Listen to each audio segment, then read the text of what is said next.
Vitamin word किसने दिया था? तो वो दिया था आपका फंक ने, जिसको हम लोग कश्मीर फंक के नाम से जानते हैं। आंवला से भी ज्यादा किसमें पाया जाता है विटामिन सी? तो वो है बारबाडोस चेरी। ई को हम लोग किस नाम से जानते हैं? तो एंटी सेलिनिटी विटामिन। और विटामिन ई का एक मेजर सोर्स क्या बोल सकते हैं? तो वो है स्वीट कॉर्न। हेलो एवरीवन, आज की क्लास में हम बात करेंगे विटामिन के बारे में, जो कि इंपॉर्टेंट क्वेश्चंस होंगे जो previous year ICAR, BCEC, BHU और यूपी कैडेट में पूछे गए होंगे। उसके बारे में हम लोग आज डिस्कस करेंगे। तो देखिए फिर विटामिन।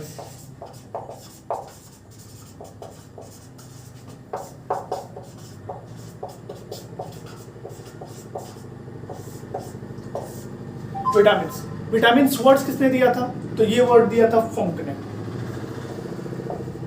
फंक ने ये वर्ड दिया था। कौन सा वर्ड दिया था? तो विटामिन।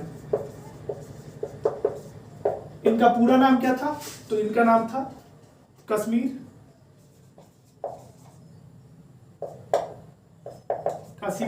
फंक।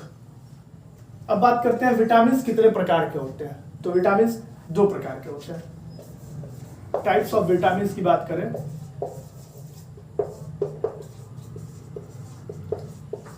तो ये कितने प्रकार के होते हैं? दो प्रकार के होते हैं। एक होता है वाटर सॉल्युबल, यानी कि पानी में जो घुलनशील होता है, जल में जो घुलनशील होता है।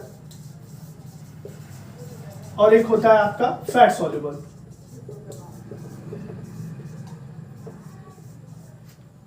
वाटर सॉल्युबल कौन से होते हैं? यानी कि जो जल में घुलनशील होते हैं।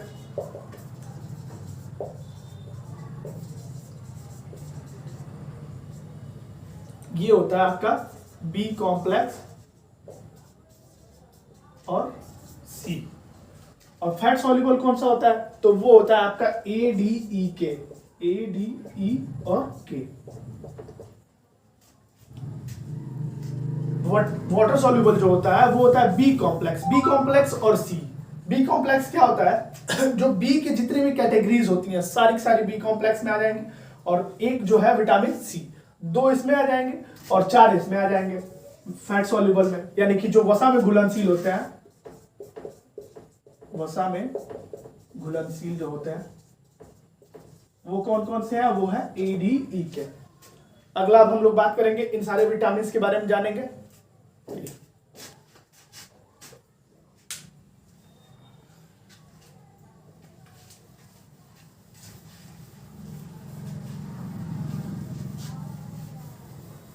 क्वेश्चन पूछा जाता है कि विटामिन टर्म्स किसने कॉइन किया है, मतलब विटामिन टर्म्स किसने दिया है। तो उसका क्या आंसर होगा? तो उसका होगा आंसर फंक। अभी जिसके बारे में हम लोग पढ़े हैं कि vitamin term is coined by, किसने क्वाइंड किया है, मतलब किसने बताया? विटामिन वर्ड किसने दिया था? तो वो दिया था आपका फंक ने, जिसको हम लोग कश्मीर फंक के नाम से जानते हैं। अब हम लोग पढ़ेंगे विटामिन जितने भी प्रकार के हैं उनके बारे में, सबके बारे में डिस्कस करेंगे एक एक करके। तो फिर विटामिन ए के बारे में जानते हैं। विटामिन ए को क्या बोलते हैं? तो विटामिन ए को बोलते हैं हम लोग रेटिनॉल बोलते हैं। विटामिन ए की कमी से क्या क्या हो सकता है? विटामिन ए की कमी से मेजरली देखा जाता है कि विटामिन ए की कमी से नाइट ब्लाइंडनेस होती है। क्या होती है? Night blindness.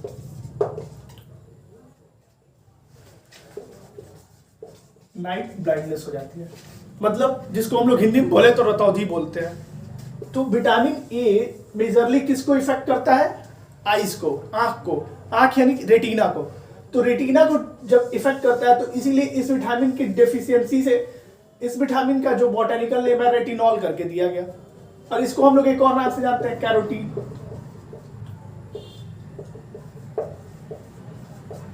विटामिन ए को किस किस नाम से जानते हैं? तो रेटिनॉल और ये कैरोटीन, दो नाम से जानते हैं। इसकी डेफिशिएंसी से क्या होता है? तो नाइट ब्लाइंडनेस हो जाती है, मेजरली देखी जाती है।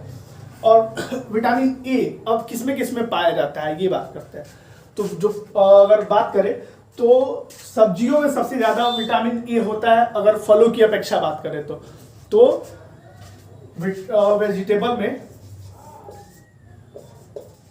वेजिटेबल्स में हम ये कह सकते हैं ज्यादा विटामिन होता है फ्रूट्स के फ्रूट्स के अपेक्षा। मतलब फ्रूट्स से ज्यादा किसमें विटामिन होता है? तो सब्जियों में होता है। विटामिन ए, कौन सा? विटामिन ए वेजिटेबल्स में सबसे ज्यादा होता है इसकी अपेक्षा, फलों की अपेक्षा। अच्छा, अब हम लोग फलों की बात करते हैं। फलों में किसमें सबसे ज्यादा विटामिन ए होता है? तो फलों में सबसे ज्यादा विटामिन ए होता है आपका मैंगो में। और उसके बाद से किसमें होता है? तो उसके बाद से होता है आपका पपीते में। और मैंगो में भी बात किया जाए तो मैंगो में किसमें सबसे ज्यादा होता है? तो पके हुए आम में सबसे ज्यादा होता है। राइपेंड मैंगो में सबसे ज्यादा होता है।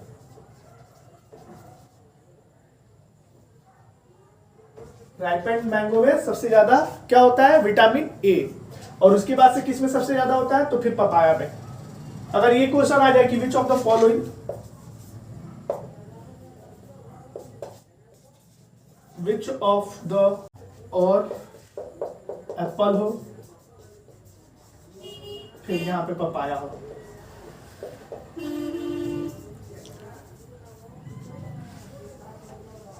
तो क्या ऑप्शन सही होगा? तो ऑप्शन सही होगा आपका मैंगो। क्यों? क्योंकि इसमें सबसे ज्यादा होता है। और अगर ऑप्शन में मैंगो हो ही नहीं तो फिर क्या सही होगा? तो आपका क्या सही होगा? फिर पपाया, क्योंकि इसमें सेकंड हाईएस्ट होता है। अब हम लोग बात करेंगे कि कौन सी वैरायटी है, जो राइस की वैरायटी है जिसमें सबसे ज्यादा विटामिन ए पाया जाता है।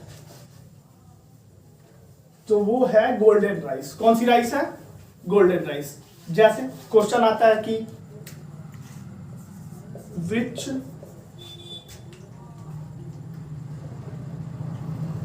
क्वेश्चन आता है कि विच ऑफ द फॉलोइंग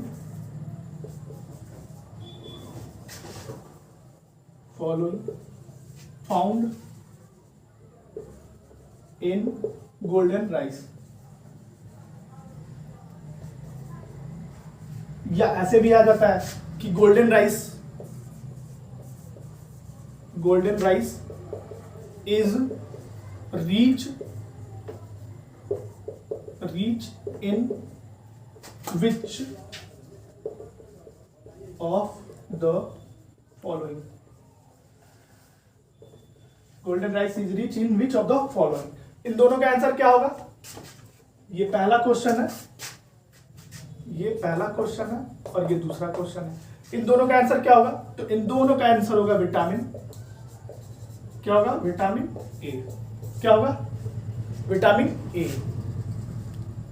इसका आंसर क्या होगा? Vitamin A. विटामिन ए से रिच वैरायटी कौन सी है? तो गोल्डन राइस है। राइस की जो वैरायटी है गोल्डन राइस, उसमें विटामिन ए सबसे ज्यादा पाया जाता है। अब अगले क्वेश्चन पे हम लोग चलेंगे और बात करेंगे। अब हम लोग बात करेंगे कि विटामिन ए के बाद से विटामिन बी की। जानते हैं हम लोग विटामिन बी कॉम्प्लेक्स के बारे में। विटामिन बी कॉम्प्लेक्स में अब हम लोग बात करेंगे विटामिन बी1 की। विटामिन बी1 जिसका साइंटिफिक नेम क्या है? थायमिन। और विटामिन बी1 की डेफिशिएंसी से क्या होता है? तो बेरी डिजीज हो जाती है। अब विटामिन बी1 का जो विटामिन बी1 है उसका गुड सोर्स क्या है? तो विटामिन बी1 का गुड सोर्स क्या है? तो ये कैशियोनट है, आमंड है, वॉलनट है, और कैशियोनट, वॉलनट और आमंड, ये तीनों के तीनों क्या है? विटामिन बी1 के गुड सोर्स है। इसका मतलब इसका आंसर क्या हो जाएगा? All of this. अब बात करते हैं हम लोग विटामिन बी2 की। विटामिन बी2 जिसका साइंटिफिक नेम क्या है? राइबोफ्लाविन। विटामिन बी2 का साइंटिफिक नेम क्या है? राइबोफ्लाविन। इसकी डेफिशिएंसी से क्या हो जाती है? विटामिन बी2 की डेफिशिएंसी से फोटोफोबिया या स्क्रीन क्रैकिंग, मतलब त्वचा फट जाएगी या फोटोफोबिया हो जाएगी। ठीक। अब इसका गुड सोर्स क्या है? तो इसका गुड सोर्स क्या है? बेल। विटामिन बी2 का गुड सोर्स क्या है? एग्जाम में पूछा हुआ क्वेश्चन है, good source of vitamin B two क्या होगा इसका आंसर? तो बेल। Good source of vitamin B one तो कैशियोनट भी है, वो आमंड भी है, वॉलनट भी है, ये तीनों के तीनों विटामिन बी1 के गुड सोर्स है। और विटामिन बी2 के गुड सोर्स कौन से है? तो ये है बेल। अब विटामिन बी3 की बात करते हैं। विटामिन बी3 जिसका साइंटिफिक नेम क्या है? नियासिन या निकोटीन एसिड। नियासिन या निकोटीन एसिड। इससे डेफिशिएंसी कौन सी होती है? इससे डिजीज कौन सी होती है? तो वो होती है पेलाग्रा और स्किन रिलेटेड इश्यूज हो जाते हैं। पिलाग्रा और स्किन रिलेटेड इश्यूज हो जाते हैं किसकी कमी से? तो विटामिन बी3 की कमी से। और इसका रिच सोर्स, गुड सोर्स कौन सा है? तो वो है मीट। अगला देखते हैं हम लोग विटामिन बी5। विटामिन बी5 में क्या है? तो विटामिन B5 का साइंटिफिक नेम क्या है? तो वो है पैंटोथेनिक। विटामिन B5 का साइंटिफिक नेम क्या है? तो पैंटोथेनिक। इसका रिच सोर्स क्या है? तो मीट। जिसमें विटामिन B5 अच्छे से पाया जाता है वो क्या है? मीट। मीट में विटामिन B5 अच्छे से पाया जाता है। विटामिन B6 इसका साइंटिफिक नेम क्या है? तो पायरिडॉक्सिन। क्या नाम है? पायरिडॉक्सिन। इसका रिच सोर्स क्या है? मेन सोर्स क्या है? तो ईस्ट जो कि एक मिल्क प्रोडक्ट है। क्या है? एक मिल्क प्रोडक्ट है। मिल्क प्रोडक्ट है। ईस्ट क्या है? एक मिल्क प्रोडक्ट है। किसका अच्छा सोर्स है? तो विटामिन B6 का। अगला विटामिन B12। विटामिन B12 को क्या बोलते हैं? साइनोकोबालामीन। क्या बोलते हैं? साइनोकोबालामीन। किसको बोलते हैं? तो विटामिन B12 को। इसका मेन सोर्स कौन सा है? तो वो है मीट। यानी कि अगर बात की जाए मीट की तो बी कॉम्प्लेक्स में विटामिन बी कॉम्प्लेक्स में मीट का काफी मेजर रोल प्ले है। अब हम लोग जानेंगे विटामिन C, D, E और K के बारे में।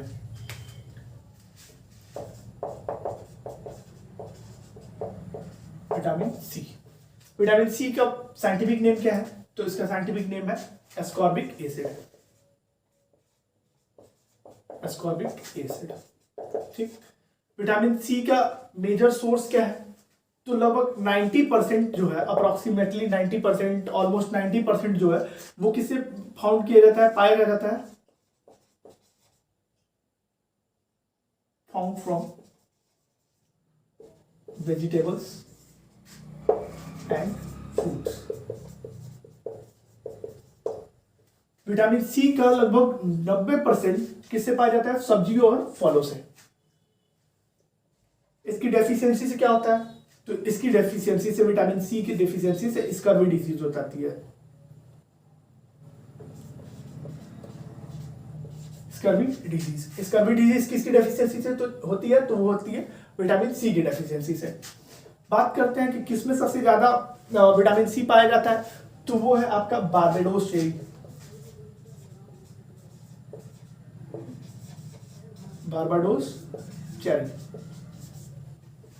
बारबाडोस चेरी आप लोगों को सबको पता होगा कि हाँ एनोला, बट एनोला से भी ज्यादा, यानी कि आंवला से भी ज्यादा किसमें पाया जाता है विटामिन C? तो वो है बारबाडोस चेरी। दूसरा क्या है? इससे कम किसमें पाया जाता है? तो इससे कम पाया जाता है आपका आंवला में। एनोला में क्या पाया जाता है? बारबाडोस चेरी से कम विटामिन C पाया जाता है। तो highest vitamin C found in Barbados cherry. और उसके बाद से एनोला, उसके बाद से फिर गुआवा। और विटामिन C जो है, विटामिन C मेजरली किस में पाई जाती है? तो खट्टी चीजों में पाई जाती है। विटामिन D के बारे में, विटामिन D को क्या बोलते हैं? तो इसको बोलते हैं कैल्सीफेरॉल। कैल्सीफेरॉल। इसका साइंटिफिक नेम क्या है विटामिन D का? तो कैल्सीफेरॉल। विटामिन D की कमी से क्या होता है? तो रिकेट्स हो जाता है। क्या होता है? रिकेट्स हो जाता है। और फिर क्या होता है? पिजन चेस्ट हो जाता है।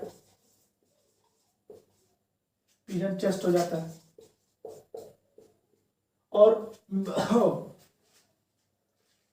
पिजन चेस्ट हो जाता है। अब इसका जो मेन सोर्स है वो क्या है? तो सनलाइट है। सनलाइट में भी कौन सी सनलाइट? जो फर्स्ट रे होती है सूरज की पहली किरण, फर्स्ट रेज ऑफ सन, सूरज की जो पहली किरण होती है वो विटामिन D की मेन सोर्स होती है। Main source of vitamin D क्या होती है? तो first ray of sun.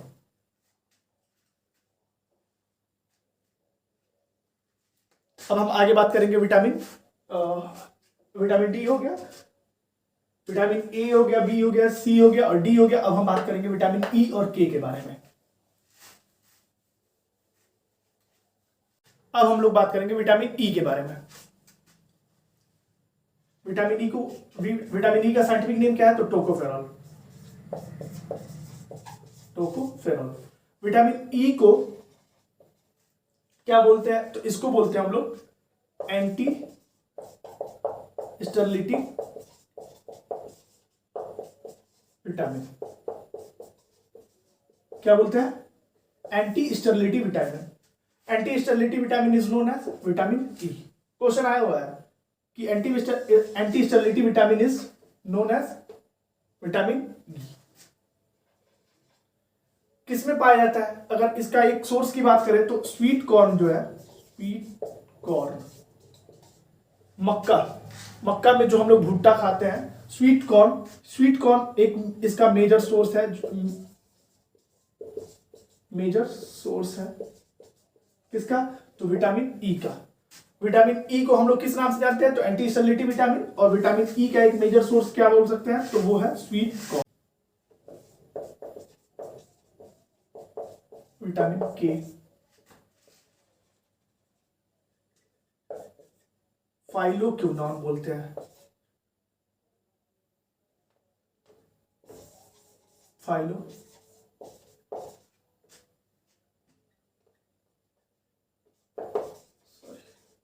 Phylloquinone बोलते हैं। विटामिन के को क्या बोलते हैं? तो फाइलोक्विनोन इसका साइंटिफिक नेम है। विटामिन के को हम लोग किस अदर नाम से जानते हैं? तो उसको बोलते हैं हम लोग एंटीमोरेजिक विटामिन। एंटीमोरेजिक विटामिन किसको बोलते हैं? तो विटामिन के को। और एंटी स्टेरिलिटी विटामिन किसको बोलते हैं? तो विटामिन ई को। तो यहाँ पे क्या है? विटामिन के को क्या बोलते हैं? एंटीमोरेजिक विटामिन। इस क्लास में हम लोग जाने विटामिन के बारे में, जो कि आईसीआर, बीएचयू और यूपी कैटेट और बीसीसी या अन्य जितने भी स्टेट एग्जाम्स थे जिसमें आए हुए क्वेश्चंस के बारे में हम लोगों ने डिस्कस किया।